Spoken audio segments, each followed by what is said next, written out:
Hey, Happy New Year. I'm Alex Goldman. This is Hyperfixed.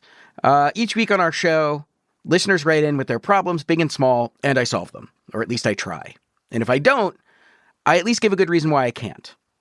But I guess technically that's not the case because this week we are airing a problem that we have already solved. We are hard at work as we speak on tackling new problems for 2026. But, it's the holidays. Everybody's really busy. We're all traveling. And we thought this was a great time to re-air one of our favorite episodes of 2025.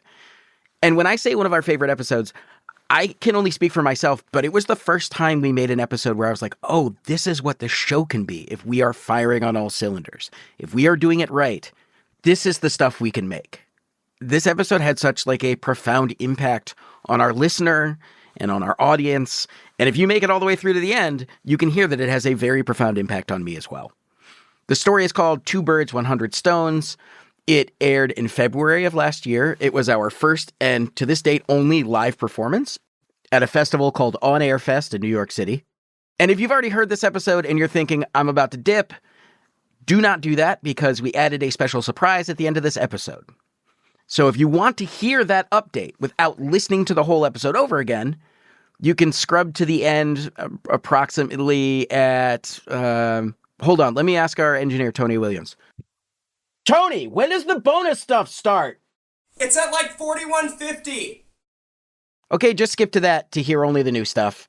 And for everyone who hasn't heard this episode, please enjoy. This is Two Birds, 100 Stones. Last week, Hyperfixed performed our first live story at On Air Fest in Brooklyn. And in most cases, if we did a live version of a show, we'd probably re-record the entire thing for broadcast. But in this case, the live aspect was simply not replicable in the studio, so we wanted to play you the story as it was performed at On Air Fest. It's a story about regret, fear, and ultimately the courage it takes to just try. Here's the story. Okay, this is... a story that we produced especially for this. And I'm just going to launch right into it and we'll see how it goes. Thank you all so much for coming. I really appreciate it. And before I get started, I really need to do one thing, which is I need to shout out my team. And you guys should give them all an amazing round of applause. Our engineer, Tony Williams, Sari Soffer-Sukenik, Amor Yates, Emma Cortland, who sadly couldn't be here. Thank you guys so much. This is impossible without you. Here we go. I am Alex Goldman. This is Hyperfixed, our first ever live taping. On this show, listeners write in with their problems, big and small, and I solve them. Or at least I try. And if I don't, I at least give a good reason why I can't. These words that I have just said to you are the words that start every episode of our show. And I like them because they provide the listener with a sense of calm and order. Alex is here to solve problems. He's going to guide you from the beginning of the story to the end. Everything's going to be chill. But when I wrote those words a week ago, I had no idea if we were going to be able to pull off what we're attempting to pull off today. And if I'm being totally honest, I still don't know if we're going to pull it off. But there's only one way to find out. So, this week, Two Birds, 100 Stones, a live podcast in 6 chapters.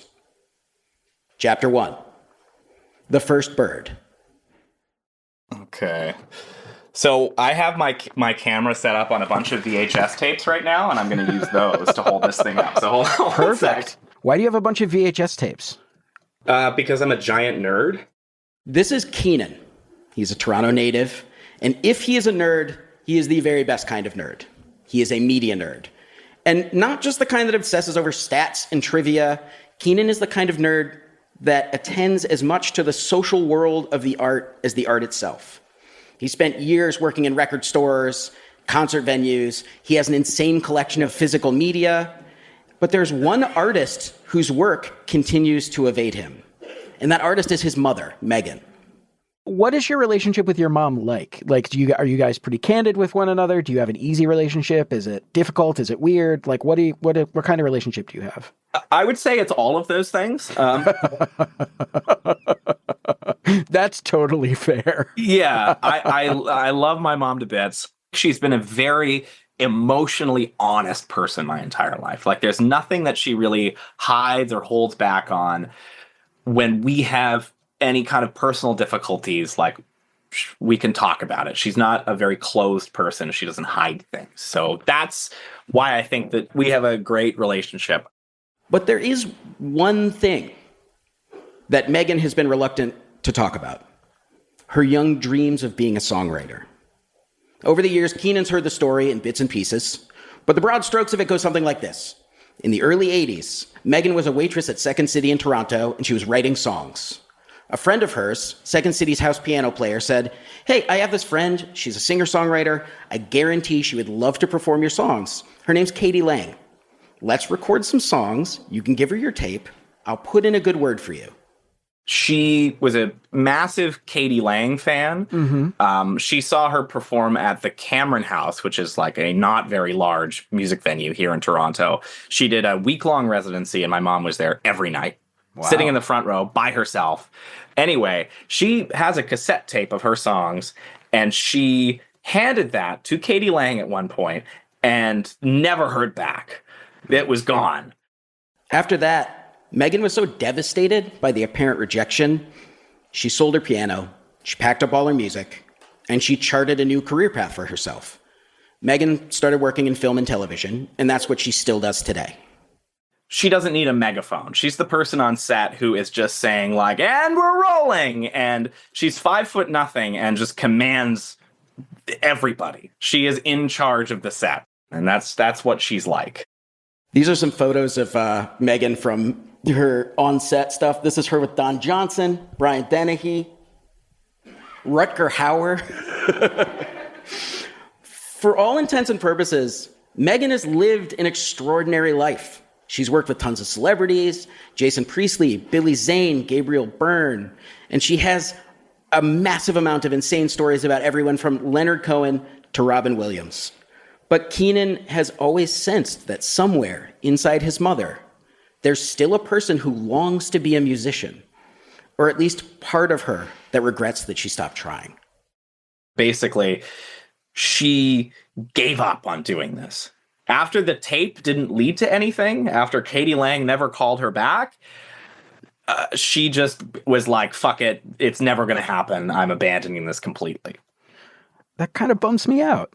I feel like... Yeah, me too. She really felt as though she had something to say through these songs, and other than a handful of people, nobody's ever heard it. And I truly feel like that lingers. It still lingers with her.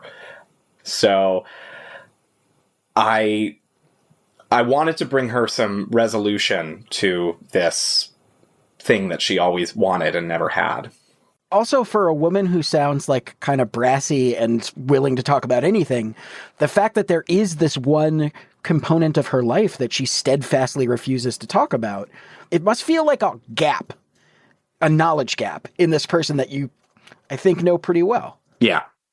I have never heard these recordings. Never. They exist on a reel-to-reel tape that is sitting in a box somewhere, and then there's sheet music for all of them, all of the songs that I've never seen. I have memories of this one song that she did sometimes. It was about her friend. That's all I remember, because we're going back over 20 years at this point. So I would love to see this tape get restored, and I have no knowledge of how to do that. It's a grimy old tape that would need to be cleaned up. So that's where Keenan reached out to me. He had an instinct that I could get his grimy tape cleaned up for his mom, so she could hear her music again and be inspired. And he was right about one thing. I am the type of guy who has a reel-to-reel in his attic. It's because I'm cool. But I had a feeling he was wrong about something else, which is that I don't think that this project was entirely for his mom. Are you more interested in hearing this tape yourself, or in her hearing it with you, I guess, would be the way I would put it? That's interesting. I mean, I want to hear it because I've never heard it, so I'm definitely interested in hearing it for myself. But like, I guess I would say I am doing this. It's for her as well. So I guess both. I would love to get her to talk about it more. It's one of the few things that it doesn't want to talk about very much. And maybe that's just because I haven't asked the right questions. I'm always hesitant to kind of bring it up. Also, there's not many reasons for it to come up in conversation necessarily. Keenan told me his mother is coming to visit him in a couple days and that she'll be staying for a week. So the plan is for him to bring it up sometime while she's there. Are you worried about broaching this with her? Like, are you worried that it might upset her? Yeah, but I think that it's not going to be... I'm hoping that me saying, you know, what we're doing here, I tell her this story, that might excite her. Like, I'm leaning more... I am worried, but I'm hopeful. I'm also worried. This is another major thing that I need to bring up. I'm worried that these songs are bad. I am worried that there's a reason she didn't get signed, but I have no idea. I have vague memories of one of the songs that I remember sounding pretty good when I was a kid, but I'm like, all I know is that my grandmother truly believed in her. How's your grandmother's taste? Oh, my Nana was the best. Do you worry about us recording this and then going to her and being like, hey, we talked about this deeply personal thing that you consider a failure in your life, and we want you to revisit that thing that you consider a failure. Do you worry that she's going to be like, what's your problem? Like, why would you bring this up? A little bit. I mean, like, you know her well enough. What do you think her reaction to this being revisited would be? I'm leaning more towards the side of this could potentially excite her. I also think maybe she'll be like, well, I'll do this for my son, you know? I want to believe the reason that I haven't told her about it yet is just because, one, I wanted to have this conversation first, and two, I didn't want to necessarily have her shut it down right away. So I wanted to have something on paper to be like, I've already had this like interview with these people who are interested in talking about it. Cause she's somebody that like, if I'll secretly record a video of her doing something ridiculous because she's a very funny person, and she'll be kind of embarrassed that I did that, and then watch the video and she will kind of acknowledge that she is very funny in it. So I think with a push, perhaps she will be on board, but I'm going to have to tell her, and I've got a whole week with her. Like, this couldn't have timed out better. So we'll see. My advice would be talk to your mom, and then I guess we'll just see what happens, you know, like how she feels and if she's comfortable with it. And I would love to talk to her about it. I would love to, at the very least, hear the tape and see if it's salvageable. It's daunting, but I'm not afraid to ask the question. That's for sure. Let her know that some strange guy from the internet is interested in hearing her music. Chapter 2, The Second Bird. So I didn't tell Keenan this because I didn't want to put any pressure on him. But while I was trying to help Keenan solve his problem, I was standing waist deep in a problem of my own. And I was beginning to wonder if Keenan could help me solve that problem. So back in November of 2024, I'd been contacted by the organizers of On Air Fest about doing something for the 2025 festival. And I said, of course. Because even though we'd only made 2 episodes of Hyperfixed at that point, and the team was only just starting to learn how to work together, the festival was 4 months away. Also, I have a policy of saying yes to everyone who asks me to do podcast stuff unless they're fascists. So anyway, I agreed to do the show, and then, I mean, you guys know what happened. November turns to December, and we're like, we should probably start talking about On Air Fest. And I'm like, oh yeah, let's add it to the agenda for next week. And then next week turns into next week, and that week turns into Christmas, and Christmas turns into New Year's. You get it. And we were able to come up with a few decent ideas. And if you were eagle-eyed, you might have even spotted the original idea we were going to do for this on the On Air Fest website. But Between January and the beginning of February, every permutation of every idea we've had for the show has fallen apart. So by the time I hang up with Keenan on February 4th, which is what? Today's the 20th, so that's 16 days ago? My hands are empty. And if we can't find a story, we will have no choice but to stage our doomsday option, which is titled On Air Fest Presents Alex Goldman Attempts to Make New Friends. Honestly, even the thought of that makes me shudder. It's as bad as it sounds. The idea was that I would bring people from the audience on stage and become friends with them during the session. But I have another idea, and it involves Keenan. So 2 days after our first call, I shoot him an email to ask him if he has time for a quick conversation. Which brings us to chapter 3, the first stone. 1, 2, 3, 4, 1, 2, 3, 4, 1, 2, 3, 4. Hi, Keenan. You are muted. You're going to have to unmute yourself there. Can you hear me now? Yes! Amazing. Yes. At this point, Keenan's mom is at his house. She's just flown in from Nova Scotia. She's staying for about a week, and the visit's going fine, but Keenan hasn't told her about the podcast yet. So he has snuck out into his backyard to talk to us.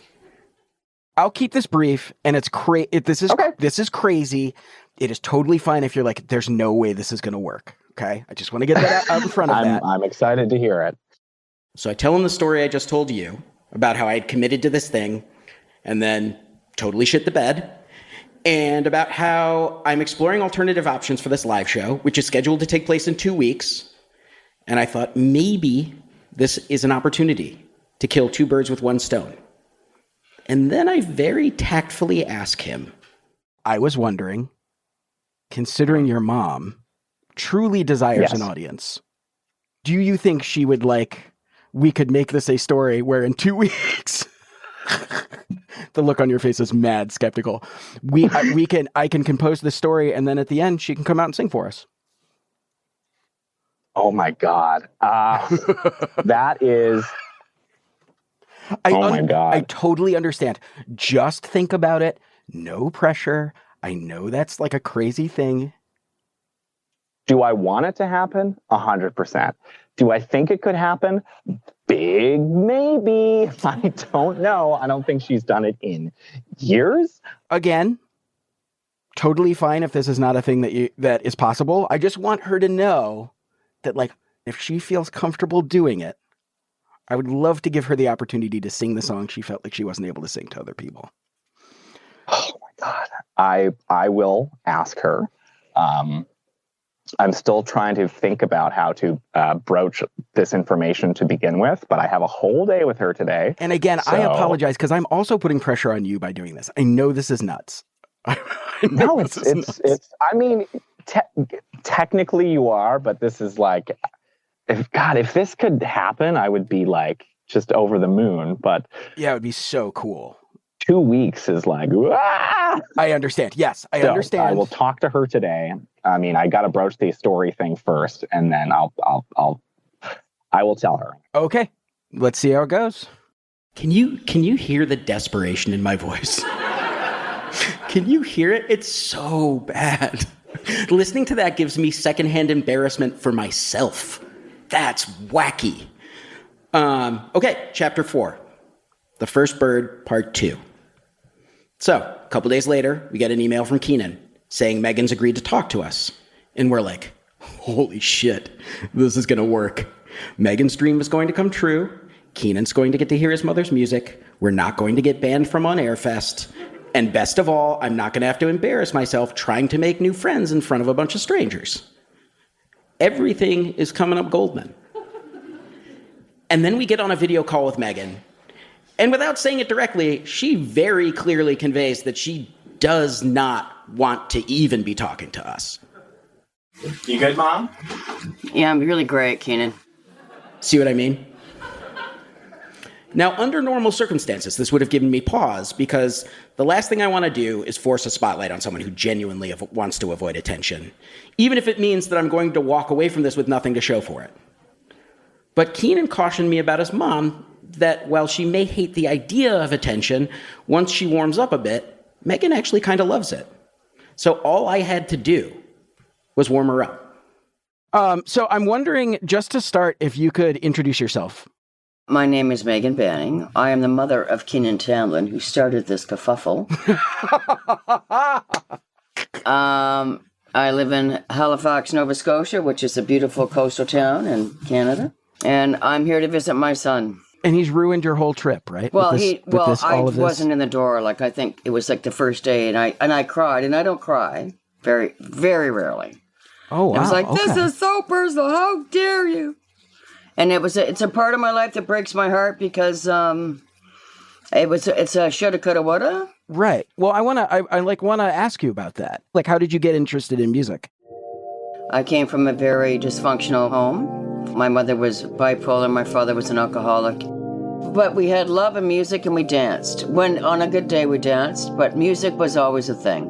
There was a piano in our home. My mother tells a story. I just clung onto the piano, and everything shut out. It was my peace, and I could play anything. I could hear everything I could play, and I could write music instantly. I went to another place. I went to a place that I was calm, and it was like I was in another world. It was my world. It was my music. I played every day, probably 8 hours a day. 8 hours? Yeah, I played. That's all I did is play music. Now I just play euchre online. For the next 45 minutes, Megan told me about her life and her music. She told me about her dreams of becoming a songwriter and about how when she didn't hear back from Katie Lang, she decided it meant she wasn't good enough to be a professional musician. So she sold her piano, stashed the last of her recordings in nondescript boxes and drawers where she expected they'd stay until long after she died. Keenan would later tell me this was the most he ever heard his mom talk about her music. And even though it was clear that revisiting these memories was indeed very painful for Megan, it also seemed like the process of actually doing that, of sifting through these old painful memories, it was almost liberating for her. It reminded me of that thing that Mr. Rogers used to say about how if it's mentionable, it's manageable. Like, as long as we can figure out a way to talk about it, we can figure out a way to carry it. And I think for Keenan, watching his mom talk so openly about her music also kind of freed him to talk about what the silence around this music has meant to him and why he started this whole thing in the first place. I guess it mostly came from a desire to hear those songs, because my mom is a very, very open person, as you can hear. And this seemed to be one of the only things that she didn't want to talk about that much. And every time I said, "Can I hear those songs?" No. No. They're only on a reel-to-reel tape, and that's going to take, I don't know how to clean that up, and I got the sheet, I don't know where it is. And I didn't know how much of this was true and how much was her holding back. And I thought maybe all this story is my problem is that I need to get this tape restored. And that way I could present it to her, and then I could listen to it, and that was that.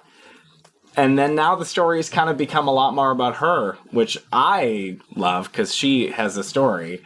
I think that because this is one of the few things that she is hesitant to talk about, it seemed like a unfinished chapter of her life, and it could be a bit of a bookend to that story, but not necessarily the end. Yeah. Can I just say, let me tell you what this means to me. That my son, who I love to death. I'd hope so. Well, yeah. But I didn't get how much he knew how much it meant to me until he did this. I never thought it mattered to him. I didn't think to me, it was just something I did. I didn't realize that he paid attention to it. And when he said, "Mom, I got this about your music," I went, "What about my music?" Like, I cried. I was mad. Ask him. I was in tears. "I can't talk about this." He said, "Can we talk?" I went, "No." It wasn't until today that I would let him talk about it. Because it's so personal, because it's when you let yourself down, When I didn't do something that I should have done, I didn't do something I was supposed to do. And it's a regret. But in my heart of hearts, I'm a musician. By this point, we'd been talking to Megan for over an hour. And I feel like I understand everything that Keenan told me about his mom. This woman has not had an easy life. She's been knocked around, beaten down, but there's still so much fire inside of her. And yes, she spent decades carrying the weight of her regrets and fears, but I am a firm believer in the idea that it is never too late to change your life.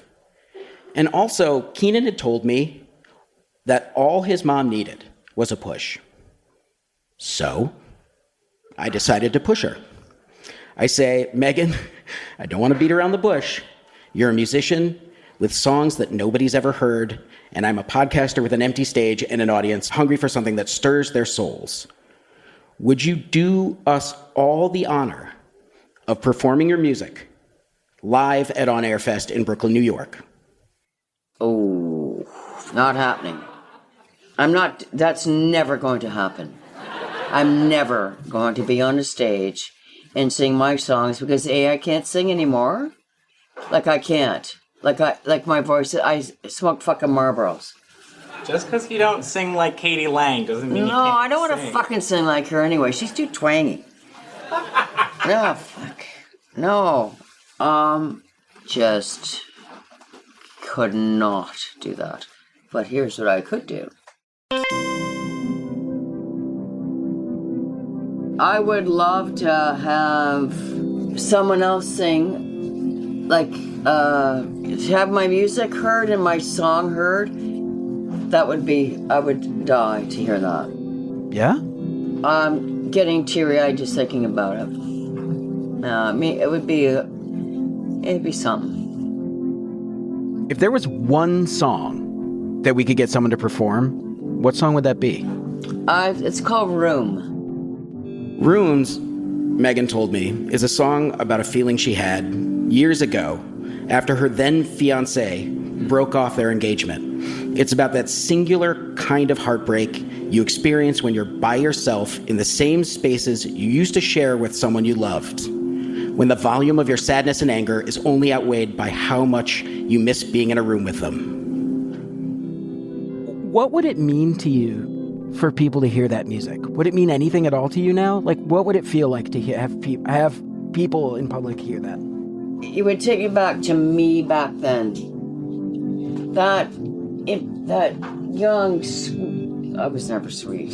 I can't say sweet. No, but that part of me that still exists, to hear that music, I'd die.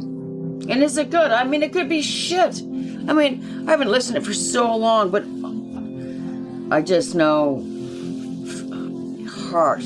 in my heart, I know it's good.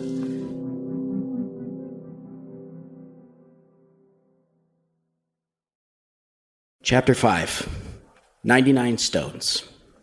Okay, so we've spoken to Megan. She's told us she wants to do this, and that when she gets back to Halifax on Tuesday, she's going to send over the sheet music and the cassette, and all of this is great. We say goodbye, we hang up the call, and then all we can do is wait and pray that at some point between now and then, Megan doesn't change her mind. Because if she does, we have no backup plan for this live show and no time to figure out an alternative.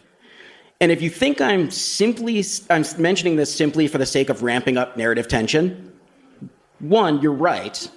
2, let me remind you, this woman has not let anyone hear her music in nearly 4 decades, including her son. And now we're expecting her to turn over the only recordings via snail mail to a bald stranger whose endgame is to share it with the world. So needless to say, I did not sleep well on Monday of last week. I spent the evening imagining what the organizers of On Air Fest would do with this programming slot if I failed to fill it. My most fantastical idea would be that there would be an Alex Goldman effigy contest, during which the most realistic Alex Goldman would be strung up right there in the main hall, so attendees could take turns beating it like a piñata. Tuesday. When I wake up on Tuesday, I set about finding a singer. I don't know a lot of musicians in New York, so I texted my friend, Eliza McLam, who lives in LA. Eliza is a musician and a podcaster. She hosts a podcast called Bingetopia. But her voice, guys, her voice, it's somehow delicate and cuts right through you. She sounds like she could sing you a lullaby and eat you alive simultaneously. And honestly, she would have been a perfect for this, but I was hoping she could recommend someone in the city. And when I got in touch with her, she told me she had actually just moved to the city.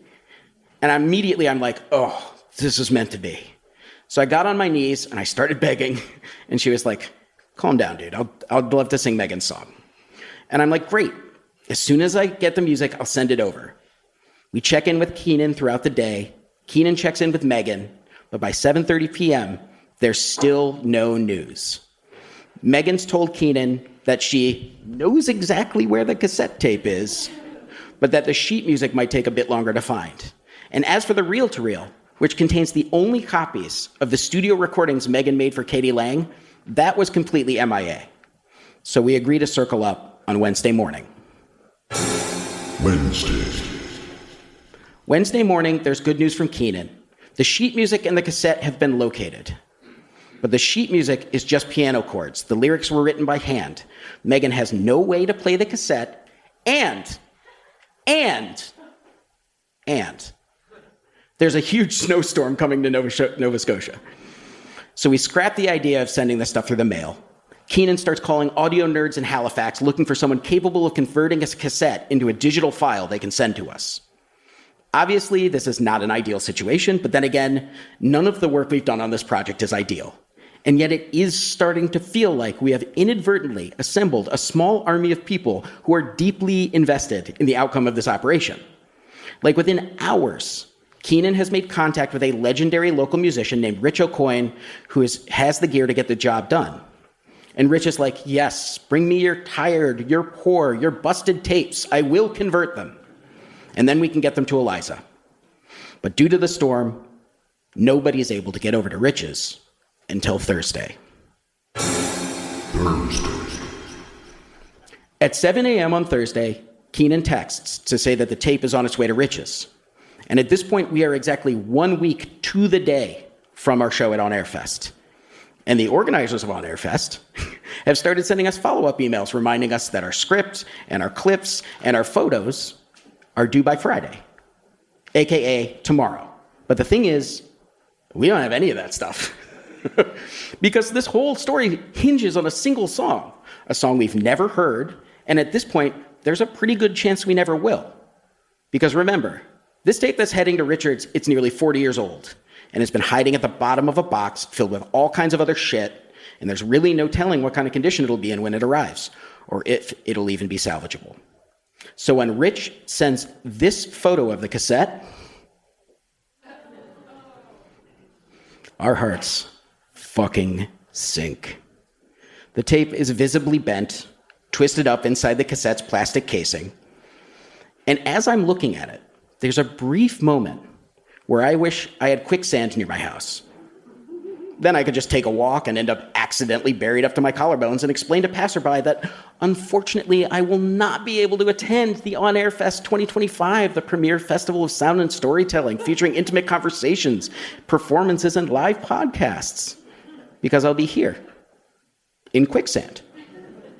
Anyway, about an hour later, the thought evaporates completely because Rich, he goes in manually, re-reels the tape with the kind of care and precision one might expect from a man who's deactivating a bomb. And by noon, we have digital copies of Megan's songs in our inbox.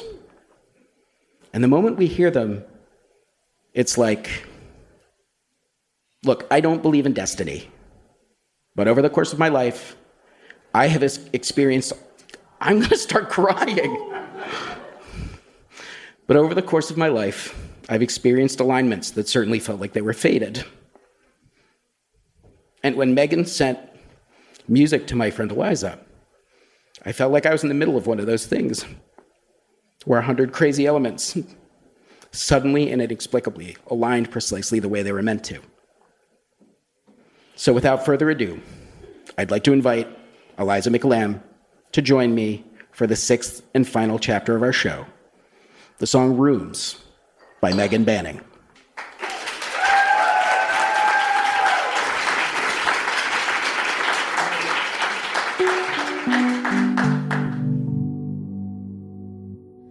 Smoke-filled rooms and lonely afternoons, empty faces going nowhere places, idle chatter as we gather at no-name bars, no introductions needed. I've been here before.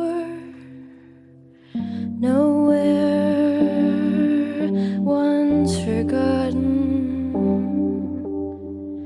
nowhere once forgotten. Well, I'm ambling on and it's all gone wrong 'cause I'm missing you. I'm missing you. I can't complain, it's been a gambling game. I'm just a few cards short, so I'll wrap myself up in your memory just to get me through the rough spots. I'll lift my glass to survival. Meanwhile, I'll be missing you. Whoa, I'll be missing you. Whoa, I'll be missing you.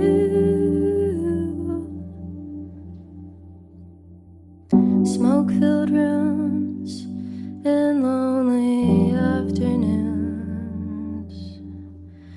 empty faces going nowhere places, idle chatter as we gather at no-name bars, no introductions needed. I've been here before.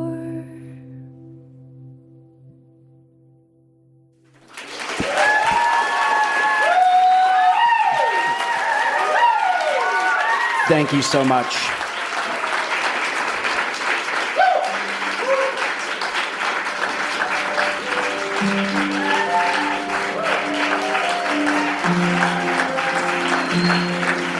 Thank you.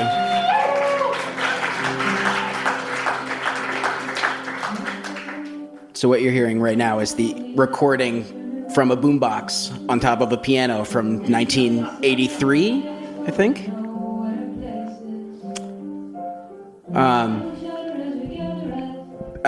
So what you don't know is that Keenan and Megan have been watching via a Zoom call, which is being held by my producer, Sari, this whole time. So...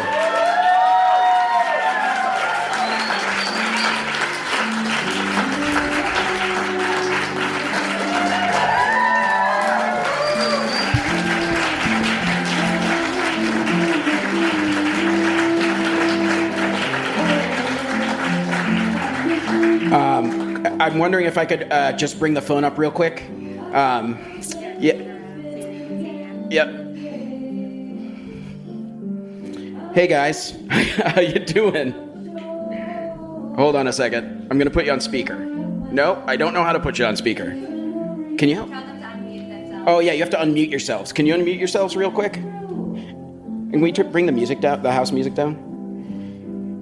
Hi. Hey guys, how you doing? What did you think? That was something. Eliza, thank you. You did a great job, sweetheart. Really great. Keenan's breaking my heart. He's on Zoom. He's in Toronto. I'm in Nova Scotia, and to see his sweet little face. We both broke into tears, and thank you for someone who I was like, this is not happening. Really quite something. And Alex, and all your team. I appreciate it. It was a bit much pulling this off in a week, going in a blizzard and finding all this memories 40 years ago of stuff I never thought would happen and the fact that there's people that are hearing this song. I mean, I got 5 more that are even better, by the way. Very much like her to say something like that. There's more. And they're great. And Rich McCoy, who helped me out, this strange man, I just ran up and said, hi, in a blizzard. Here's a tape. Good luck, Chuck. Bye. And ran off. He happened to live 5 minutes away from her, He too. lived 5 minutes crazy. away, and he wasn't home. It's like, Keenan, this is enough. There's a snowstorm. I'm in Halifax. This is beyond, really. Alex, you convinced me. I was like, this is not happening. Like, it's a lot, and I'm blessed, and the love of my son, who remembered and kept the memory of my music, and remembered because I forgot. It was in a box in the basement that I spent 4 hours looking for. And it's been quite an experience. You know, that poor 23-year-old that wrote it so many years ago. So what has inspired me is I'm going to go buy myself a keyboard and get back to my music, because I'd love to play the keyboard. But the music is still in me. All right, guys. Well, I'm going to hand you back to Sari because I'm running out of time. No, you're great. Thank you both so much for sharing this part. I'm going to start crying again. Thank you both so much. I really appreciate it. Not alone. Thank you so much for coming.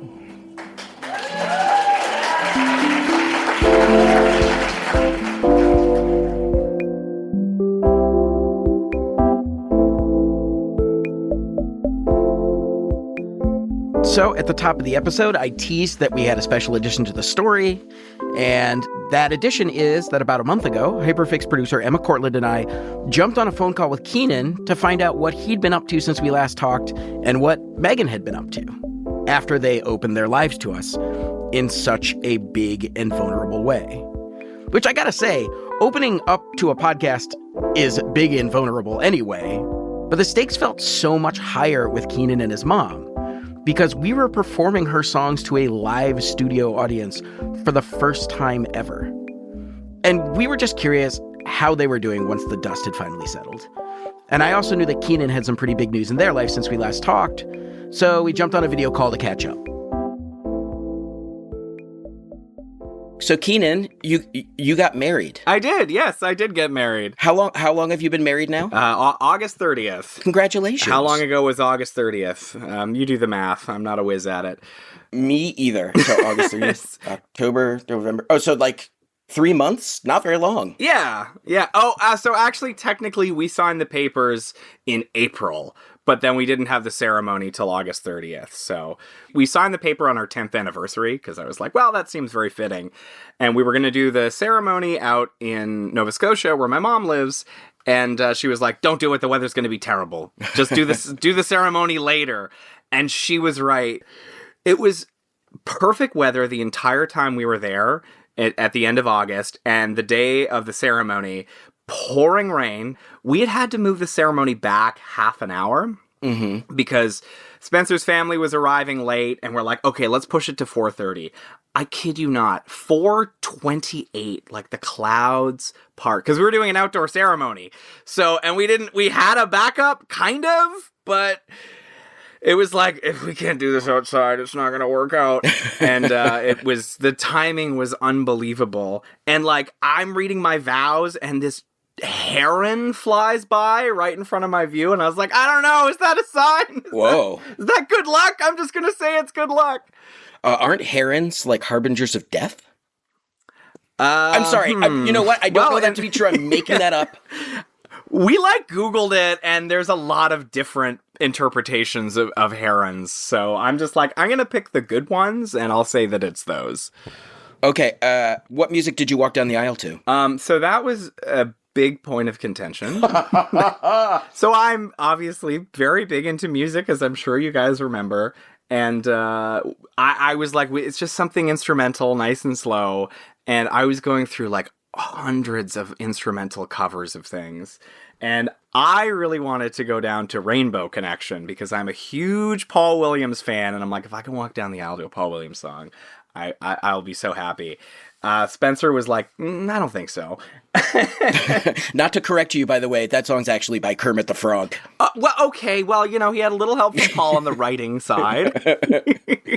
We ended up with an acoustic instrumental of David Bowie's Heroes, which is a little typical, but I was like, it's a good song, and Spencer actually likes it, so I was like, okay, that's fine. That's fair. It's not one of the Celine Dion songs that he was going for. You did wonderful. And did you guys go on a honeymoon? Is there like anything going on after this? Or is it just you got married, honeymoon is for the future? Honeymoon is for the future. So what else have we missed over the course of the last year? I mean, really, I wanted to call you and ask you about your mom. How is your mom doing? Have we missed anything important? Yes, she's doing great. She's doing great. She is, she's going to be doing a movie in Ireland, which is really cool. So I might go visit. I've never been there before. I might go when she's shooting. So that'll be really cool. I mean, I talked to you guys a little bit earlier about our story getting picked up by the CBC here, which was crazy. Right. What were the circumstances behind that? So I got a DM from a journalist whose name I'm going to pull up, but I believe it's Karsten Knox. Yeah, Karsten Knox. Really nice guy. Got a message from him because he heard the episode. And he was like, hey, we want to profile this story on CBC, which was like, huh? What? I called my mom and I was like, the news wants to talk to you. And she was like, what are you talking about? Because she kind of thought that it was a pretty emotional thing going through this whole thing with you guys for her. Like, overwhelmingly positive at the end of the day. Like, you know, I had so many people in my family being like, you did such an amazing thing for your mom. And, you know, she cried and we cried and it was great. But so I was like, are you willing to go through this again on the news? And she was like, okay. And so we got interviewed for the news. It was only about a 15-minute segment, which was really cool. But the main thing was they played her song on the radio. Wow, she's famous now. That was cool. So it got played on the radio in Nova Scotia, and because a lot of people listen to the CBC, she had 3 people, including a neighbor, reach out and say, I've got a keyboard. Do you want my old keyboard? Yeah, so she got herself a keyboard, and the playing piano has proven to be a little bit difficult, so that's been tough, but she told me recently, she's like, I'm writing lyrics, I keep writing things on little pads of paper wherever I can, so I don't know if there's going to be a full other song again, but she's being creative, which is amazing. I'm very happy for her, so hopefully there'll be more from that. Writing lyrics is a big deal. And also, I would say that, like, having this part of your life be exposed in such a public way probably puts a lot of pressure on her. If a bunch of people, like, heard a song I wrote 40 years ago and were like, and the context was, I gave up on songwriting, the pressure would be great. Like, I knew going into it, like, that was a concern I had, but also, like, I mean, I loved the songs that we found. They were so good. So to find out that, like, that the song that you wrote 40 years ago really is a banger, like, to the extent, you know, that it's just like, oh shit, now I have this responsibility to write another one, and then it's the sophomore album conundrum of like, fuck. and she's a different person now. She's got a lot more life experience, so hopefully there's a lot more to write about. Yeah, I mean, one of my favorite things about the entire experience of us doing this was when I finally heard the song and I was like, oh my God, it's actually good. I mean, that was like that could have been like a very terrible end to the story. It could have been a situation where we got to the end and finally got the song and it was just awful. But, like, she's a great lyricist. She's a good singer. She's a good pianist. Like, it was really, like, we lucked out there in the 11th hour. It was very nice to hear. I know. It was crazy. How often when was the last time you saw her? Last time I saw her was at the wedding because, you know, she lives many, many moons away, but I'm going to see her over Christmas, so that's going to be great. Are you doing Christmas in Toronto or Nova Scotia? I'm going to do it in Nova Scotia, yeah. So I haven't actually been able to spend... No, that's not true. My mom came down here for Christmas once, but we haven't been able to spend real Christmas together in quite a long time just because of my work schedule. But now I don't work over the holidays, so yay! Yay! Oh, that's great. Did you get a new job? Well, I quit the record store, yes, a while ago, so I'm not doing retail.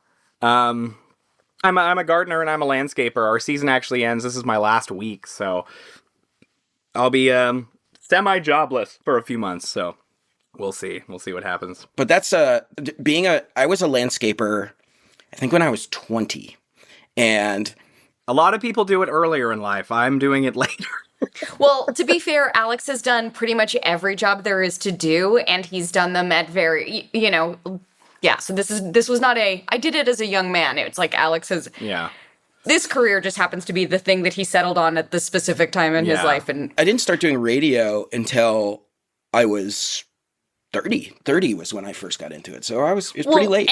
And Alex, don't you think that like if you didn't find out that you were good at radio, you probably would have just like kept sampling things? Yes, I would have drummed out of every gig. But I was a landscaper, and then in the winter it turned into a Christmas decor company. So they would put up Christmas lights for rich people. And it was the worst job. I was just freezing my ass off. I was miserable. Yeah. People would complain about how far apart the lights were. And so I loved landscaping. It's like you're outside. It's you get good exercise. It feels great. Like I love it. Even on super hot days.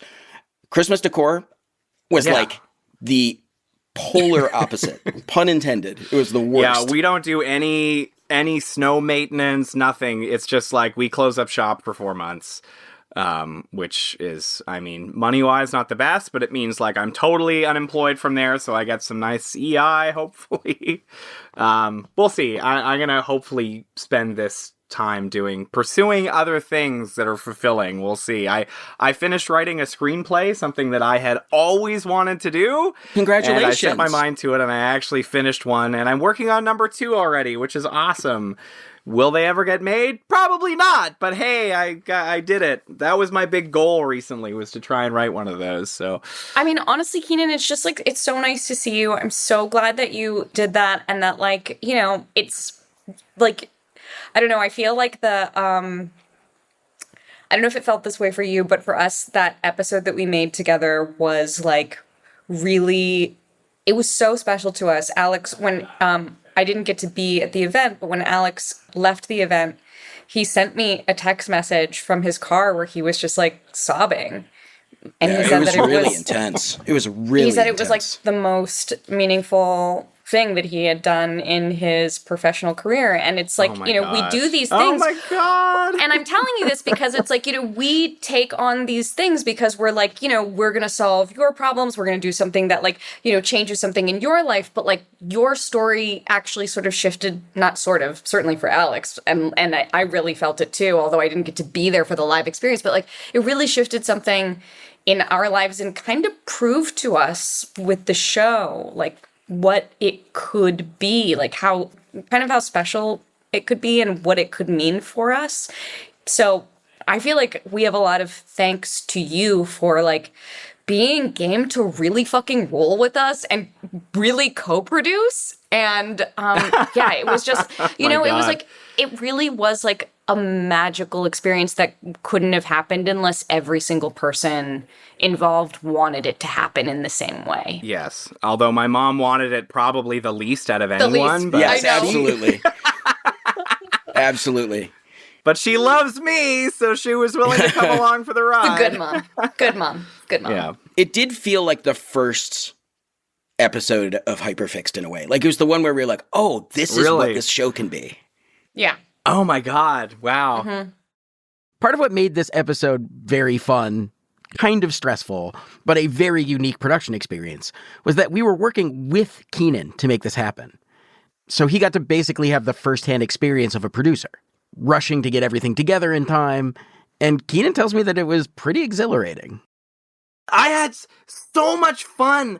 I was like pacing around that one day when I was getting the tapes from Rich. I spent the entire day just pacing around my living room like, okay, I got a text from them. Now I have to text them. Now I have to do this. And it was just like watching the pieces fall into place was like, oh my God. And it could have fallen apart at any fucking moment. And so I'm texting you as the organizers of the event are texting me, and they're like, "Hey, your assets were supposed to be in a week ago," and I'm like, "Yeah, I know, but we just completely changed what we were gonna do, and I know that we haven't talked to you about it, but like," and they're like, "Can you get on the phone with us right now?" That happened. It was just that like was scary. It was so scary, and they were like not happy with us. But once I explained to them what we were doing, they were like, actually, that sounds pretty magical. They were still upset that we didn't have the assets in, but it was just like, I think that it really felt like, in a way, every person who heard about what we were doing kind of became infected with it. The funny thing about On Air Fest is I had never performed at it or been to it before, and I didn't really know the vibe of what the presentations were like. And when I got the call to participate, I was like, okay, this will be a great way to get the show some exposure. But I didn't know what any other shows were going to be doing. So I just assumed everybody was going to be making elaborate audio projects until I got there.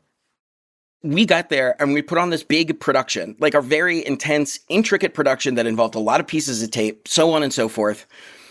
And I just sort of thought like, hey, this is going to be all about live audio performance. And it was just all people like just chatting on stage. Like we were the ones who put together the crazy thing. And when we got there and we were like, this is what we want to do. We need you to fire the tape. We need to get this person on here. They were like, what? Yeah, we didn't know because we had never, Alex, you had never been to the event either, I'd never right? been to On Air Fest before. Oh my God. Yeah, I know. That was so silly that like we actually didn't do any research into what other people So crazy. But yeah, I mean, Keenan, it's just like, it's really good to see you. And I don't have any other questions for you, but I just like, I wanted to thank you as much as anything for providing an occasion and for being such a good teammate in that whole thing. It was like really magical for us. Oh, that's so sweet. Well, thank you guys. And as ever, if you're ever in the city, I'd love to get together. And if Megan's ever in New York City, I feel like I at the very least owe her a beer. So yes. Yes. Or a wine, perhaps. She's in that era. In the meantime, Keenan, so good to see you. Thanks for checking in with us. Yeah, thank you so much, Keenan. Yeah, you too. Thanks again to Keenan and, of course, Megan for sharing their lives with us in such a public way. Before we get to the credits, I just wanted to play you an original recording of Megan Banning performing the song Rooms from the early 1980s.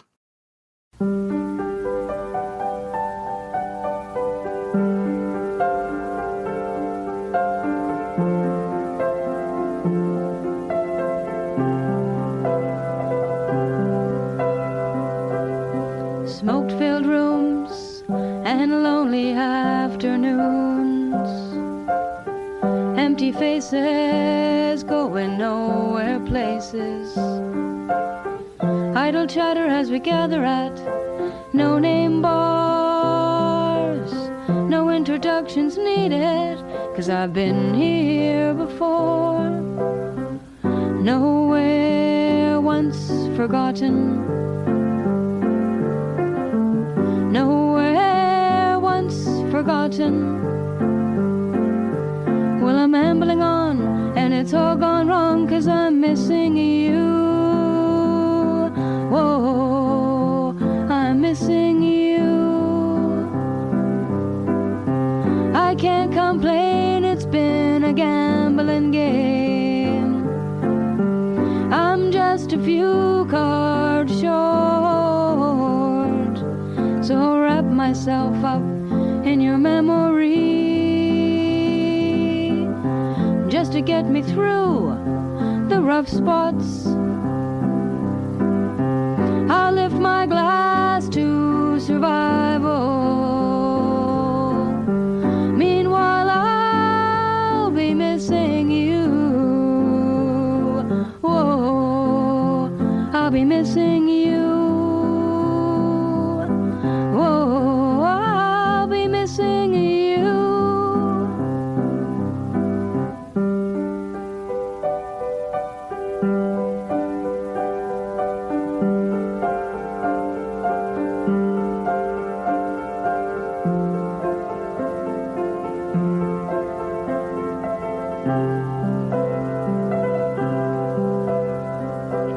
Smoke-filled rooms and lonely afternoons, empty faces, going nowhere places. Idle chatter as we gather at no-name bars. No introductions needed, 'cause I've been here before.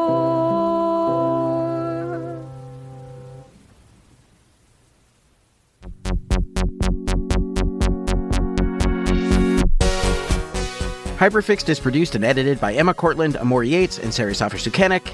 It was engineered by Tony Williams. The music is by the mysterious Breakmaster Cylinder and me. You can get bonus episodes, access our Discord, and much more by becoming a premium Hyperfixed member at hyperfixedpod.com/join. It's the listeners who support the show that are really keeping us afloat, so thank you so much for your support. Also, we have a bunch of new merch that you can buy. T-shirts, hats, mugs, sweatshirts. You can find it all at shop.hyperfixedpod.com, and premium members get a 15% discount. Again, that is shop.hyperfixedpod.com. Hyperfixed is a proud member of Radiotopia from PRX, a network of independent, creator-owned, listener-supported podcasts. Discover audio with vision at radiotopia.fm. Thanks so much for listening, and Happy New Year.